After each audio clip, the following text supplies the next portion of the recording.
Quarter. Hi everyone, Sue Matsuki here with another Sue's Muse for Nightlife Exchange.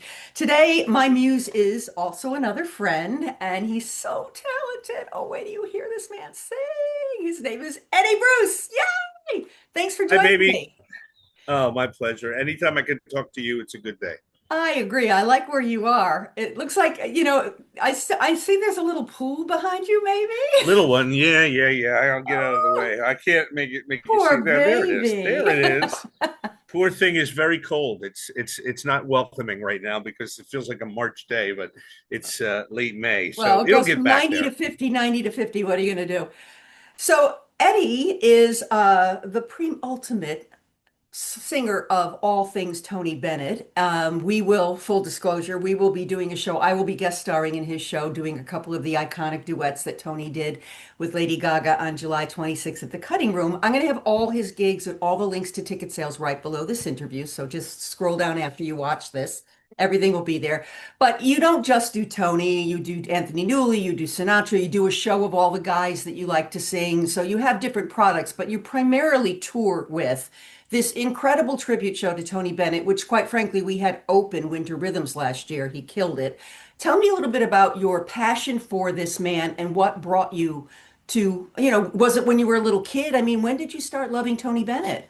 It really started first as just a passion for that music because I was an anomaly in growing up in the '60s, and my friends were listening to the Beatles and the Stones, and I'm hanging on the next Sinatra, Ella, Nancy Wilson, Carmen McRae, Sarah Vaughan, Joe Williams, Steve Lawrence, any vocalist that sang this music and did it well, I was just completely connected to. Oddly enough, in the very beginning, I wasn't so connected to Tony Bennett as a kid, Oh, and frankly, because I thought his arrangements his ballads were slow, and I didn't understand the beauty of the space. I didn't have that. I wasn't mature enough to understand that. So I came to Tony a little bit later. Um, but as far as doing a show about him, I mean, I was sitting at this gorgeous amphitheater in Fairmount Park here in Philadelphia, an open air theater, that hosts the Philadelphia Orchestra and the Pops. It's big, and rock acts and all kinds of people, the Man Music Center. And he was there with Diana Krall, and they were doing a show together. She was his guest. And in the middle of the show, I said, "This is where I live. I live right where he lives. And is anybody paying tribute to this 85-year-old icon? Like who else?" So, was this before or after he kind of made his comeback? Were oh, you long after, long because the at? comeback Okay, came when he was like in his 60s. right. That's what That I was in thought. the 80s. His son took over his career because he was sort of floundering. He was working all the time. He always had a career, but they weren't playing his records. Who was playing records, Tony Bennett records, in the 60s and 70s? They're playing rock and roll or disco. And he was a Vegas act. And he was, frankly, developed some pretty bad habits and had a lot of hangers on and very lonely, and he wasn't happy. And his son said, "Dad, just how about if I take over? I have ideas." And his son Danny was brilliant and packaged him as this cool dude, older guy, put a gorgeous suit on him with a pocket square and his gray hair, and put him on MTV Mm. and did this unplugged album and this special called Tony Bennett Unplugged. And all the young people in the audience, brilliant, and they cheered and they loved him, and the whole world sort of went, "Wait a minute, it's cool to love this guy," Yeah, and bought him 30 more years yeah. of career. I mean, and then he became this iconic. But he had already had a huge career, and he'd already got his jazz cred with albums with Bill Evans and stuff. But this catapulted him into what he became, this iconic thing. So I saw him that night, and I started to plant the seed. And then I thought, how do I do it while he's still out there doing it? I wanted to be respectful, and so I never wanted to do an impression. I never did that. Yeah, It you was just you an you have a homage. tone that sounds like him, and of course you cover some of his actual arrangements, so there's that. But you still are Eddie tributing Tony. You don't like come off like a Vegas act trying to be Tony, which I really love. Yeah. I couldn't do that I anyway. mean, I'm who not could I'm who not a could good do it? enough impressionist to do it. There are Yeah. people doing it, and they have a talent unique. It's not my talent that I have. So I just sing the songs, and he comes out. He has to come out in them.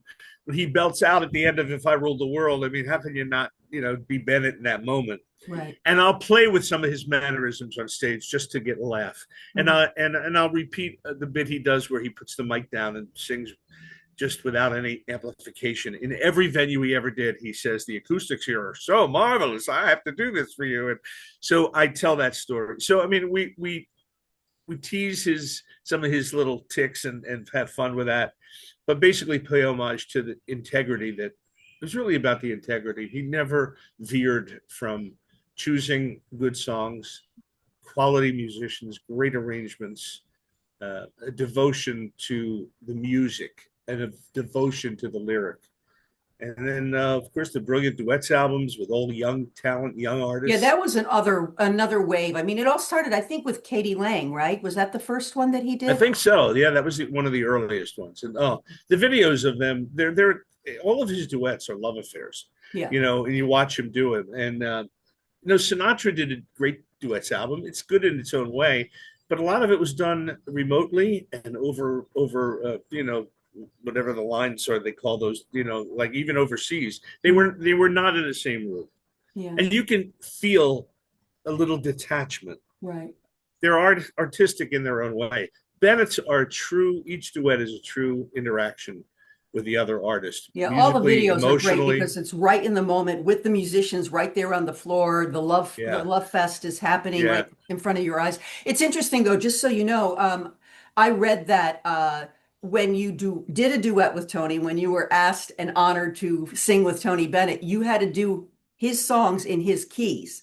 Because remember, he was later. So a lot of the women were like, oh, he's a tenor. Oh, so. And he picked singers that could pull it off. But to his But credit, exactly, and to their credit, these girls, like Gaga's voice, she proved her doing the Tony Bennett stuff proved to me what an amazing singer she was over it and blew above everybody what away. she's known for, you know? Definitely, it was very smart on both their ends to get together like that, because everybody went, "Wait a minute, what?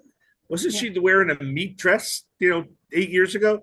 Which she did. Her gimmick was anything to be found, and then we learned what a musician she was, she's an and what incredible a musician. great singer.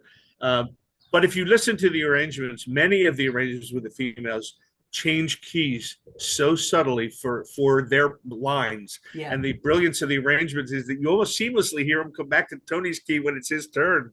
And I just love the way they pulled that off. But yeah. when I did a duet with a young singer from New York who came down when I worked with the Philly Pops, we did one of the duets, and she starts it. Well, that's the one we're doing, cheek to cheek. I come in a totally different key than you start with, and I had to listen for that cue to make sure that I heard it, because it's, you don't get a second. You just have to come in that case. Right. So yeah, they're really well crafted. I mean, his career was so brilliantly managed, Yeah. and then the fact that he stayed in pretty good shape until his early 90s, before Alzheimer's kicked in. Mm. And the miracle at Radio City for his final performance, when he doesn't even know where he is. I know. And And the then, protection of the decision to not continue with that was a beautiful thing in my heart. If it were my dad, I'd want to protect him.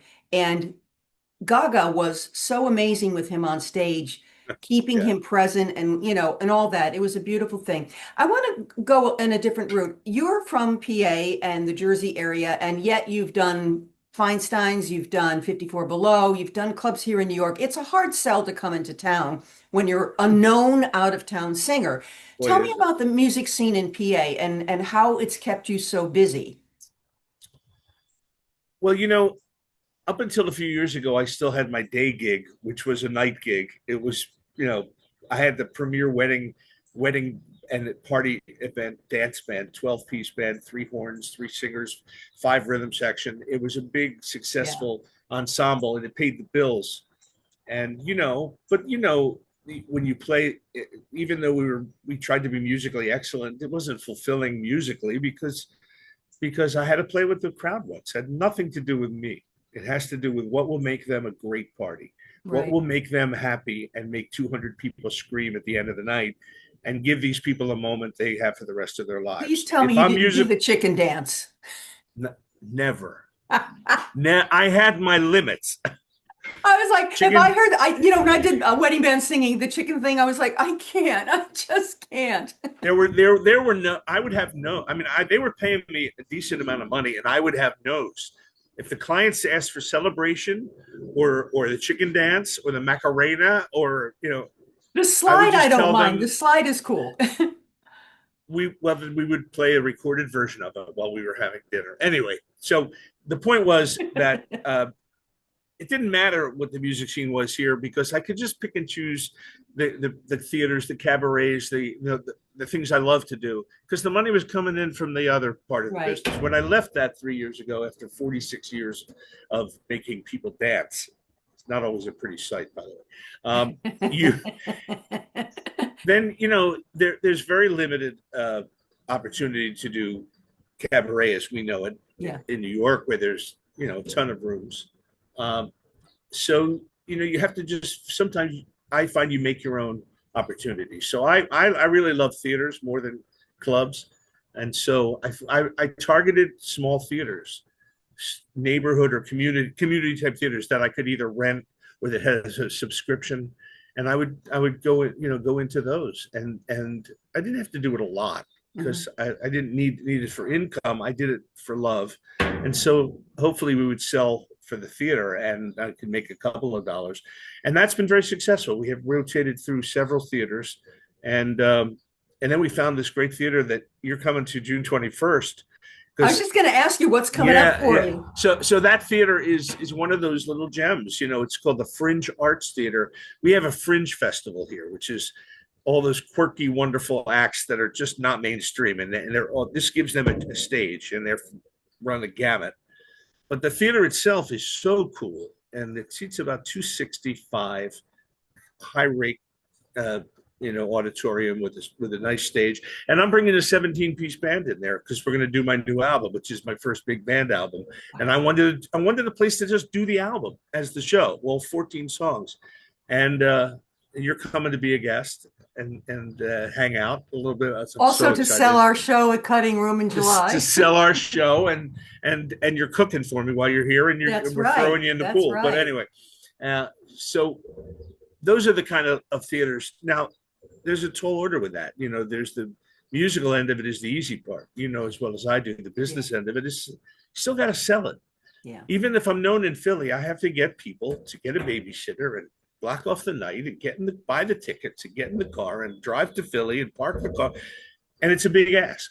And I But this understand that. this show, this particular show is it's a matinee. So it's only about what, an hour and 20 minutes from New York City to get to these To get to places, Philly. right? It's pretty Absolutely. An close. hour and 20. It's right downtown. We're right on the Delaware River. So you It's a go, you and have it's brunch at a beautiful place, you see a great show, you're back before your programs are on at Yeah, night. no question. And there's even a restaurant in the theater that opens at 5 when our show ends. So if Oh, you want to have a bite before you head back to the city. So I mean it's cool. I'm hoping it works the first time that I'm there.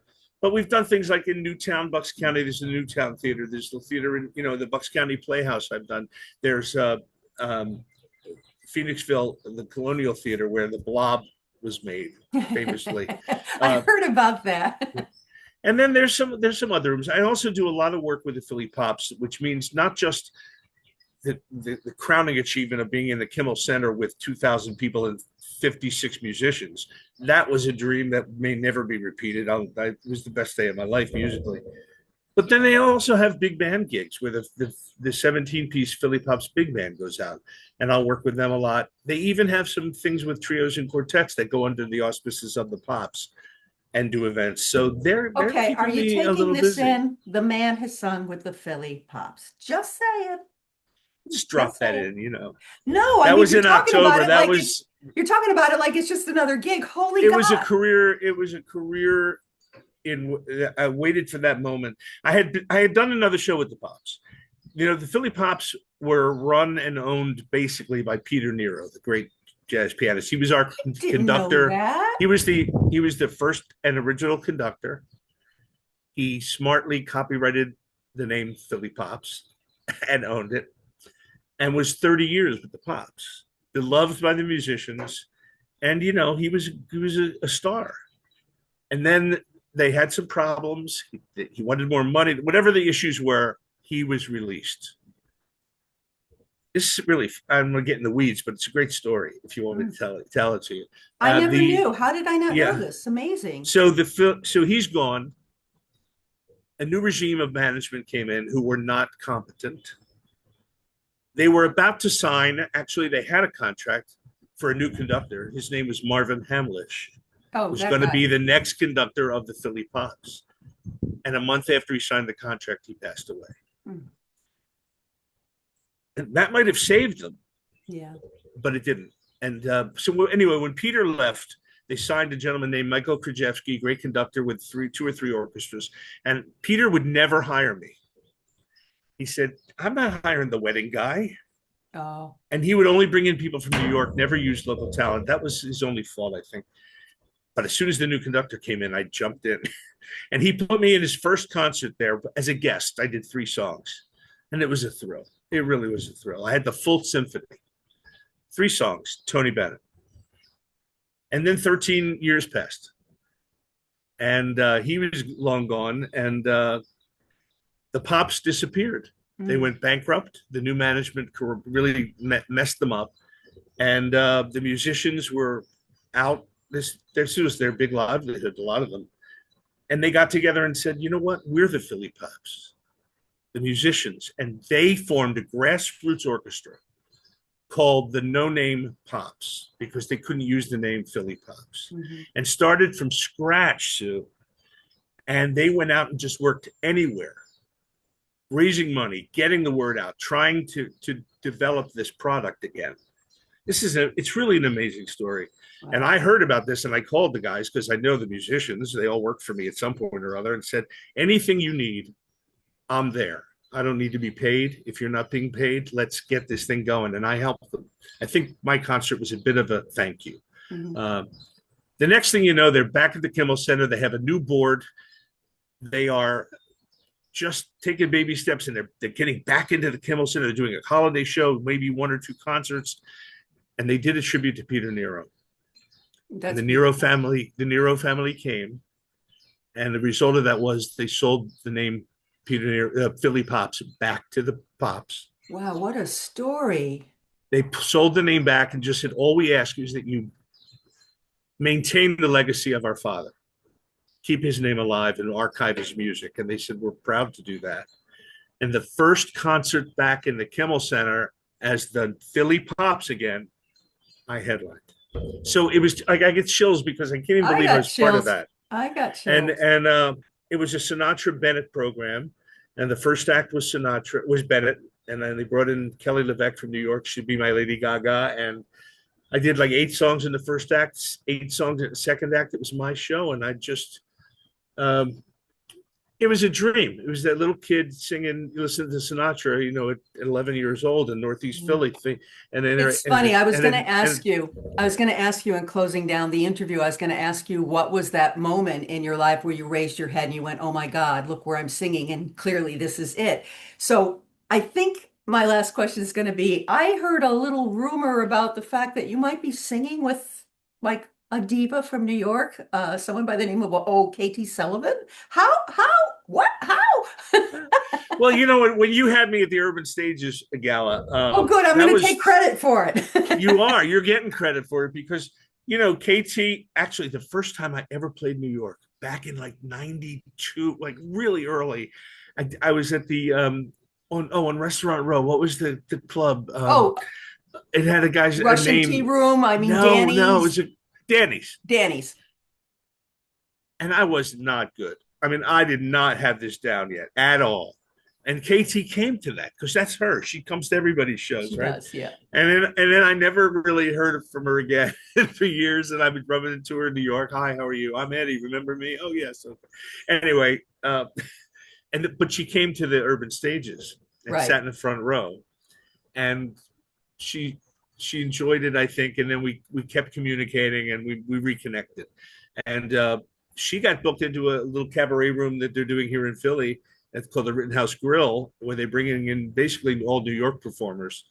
I can't get in, but in my own hometown. But KT called me and said, I'm coming to your town. Would you like to be a guest in my show?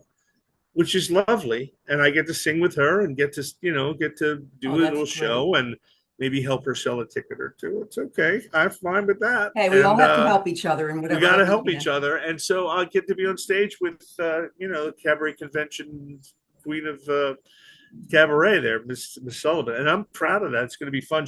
It's a patriotic show, July 7th. So she asked me to Again, sing some patriotic. I'll have a link down below for direct ticket sales for that. So if anybody's in the area or if anybody wants to pop out, just click on that link and go get yourself a ticket.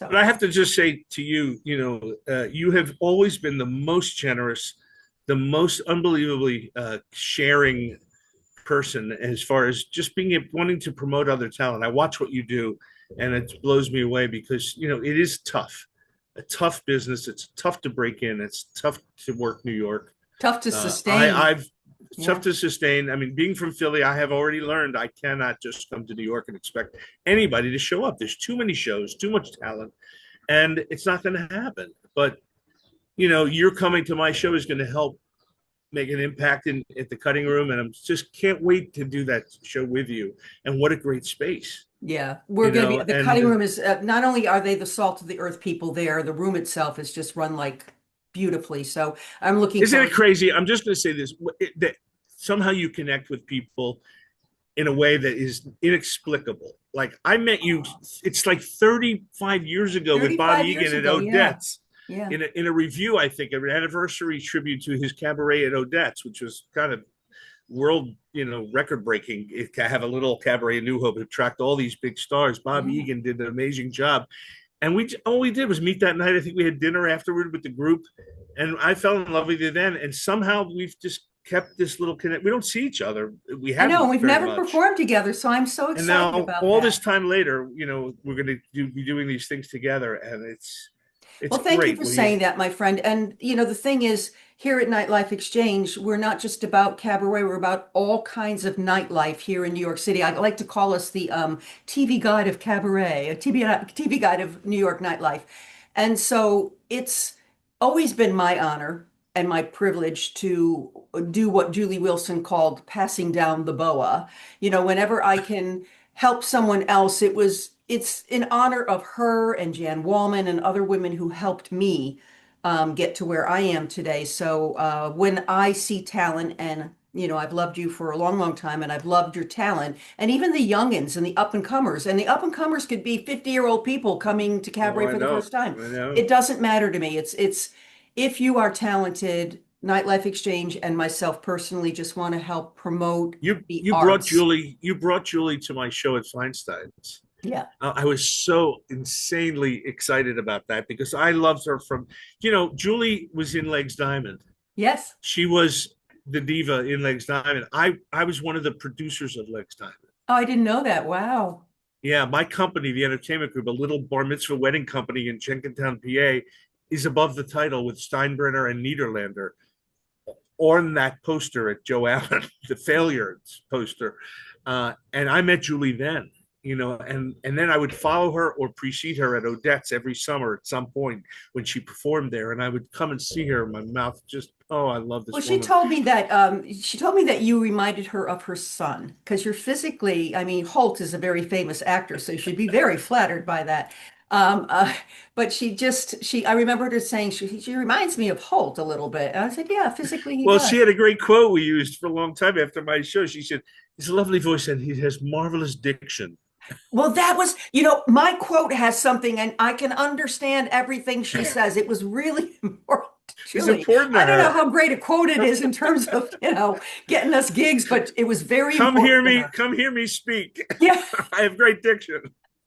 that's Julie. Uh, All right, my friend. So I'll see you on campus soon. Thank you so, so much for spending some time with us. And like I said, everyone out there, there's links to everything below. Check us out. And if you can come to one or all of these shows, I sure KT would appreciate seeing you out there in PA. We look forward to seeing you at a show soon. And this man is the penultimate, as I said, tributor of the late, great Tony Bennett. You're not going to want to miss his show. It's a beautiful show.